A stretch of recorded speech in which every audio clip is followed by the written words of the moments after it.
Hello viewers, আসসালামু আলাইকুম। আপনারা নিশ্চয়ই ভালো আছেন। ঢাবি অধিভুক্ত 7 কলেজের শিক্ষার্থীদের অবস্থান। ঢাকা বিশ্ববিদ্যালয়ে অধিভুক্ত হওয়া রাজধানীর সরকারি 7 কলেজের চলমান সংকট দ্রুত নিরসনের দাবিতে অবস্থান কর্মসূচি পালন করেছে কলেজগুলোর শিক্ষার্থীরা। বৃহস্পতিবার জাতীয় প্রেস ক্লাবের সামনে এই অবস্থান কর্মসূচি পালন করে শিক্ষার্থীরা।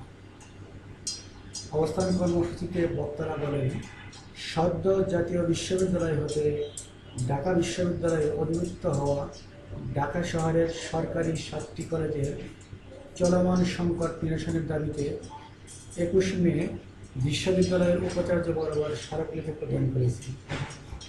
এরপরও আশানুরূপ কোনো সাড়া পাইনি। তাই আমরা অবস্থান কর্মসূচি পালন করতে বাধ্য হয়েছি। তারা বলেন, অন্যান্য কলেজের শিক্ষার্থীরা 14তম শিক্ষক নিবন্ধন পরীক্ষায় অংশ নিতে পারলেও 4র্থ বর্ষের ফলাফল প্রকাশিত না হওয়ায় 21 বর্ষের এই 7 কলেজের শিক্ষার্থীরা অংশ নিতে পারছে না। কিছুদিনের মধ্যে 38তম BCS এর বিজ্ঞপ্তি হবে। এই অবস্থা চলতে থাকলে এ সকল কলেজের শিক্ষার্থীরা BCS এ আবেদন করতে পারবে না।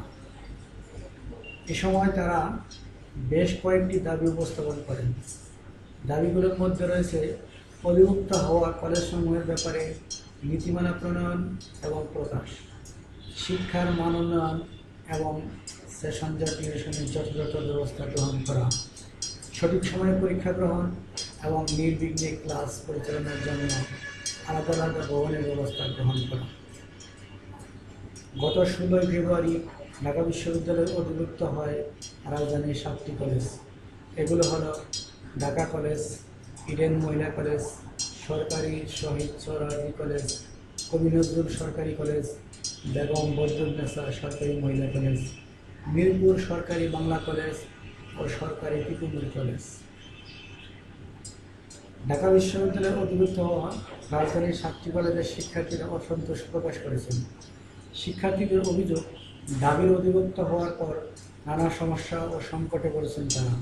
তাদের জন্য নেই কোনো ওয়েবসাইট, ঠিক হয়নি সিলেবাস, এমনকি মান বন্টন নিয়েও তারা কিছু জানেন না। এসব সংকট নিরসনের দাবিতে গত 21 মে কেন্দ্রীয় শহীদ মিনারে মানববন্ধন করেন 7 কলেজের শিক্ষার্থীরা।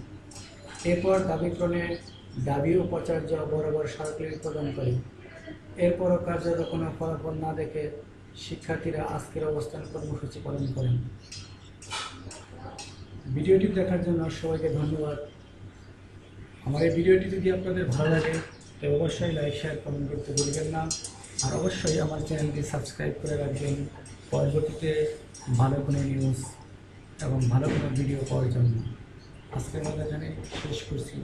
আল্লাহ হাফেজ।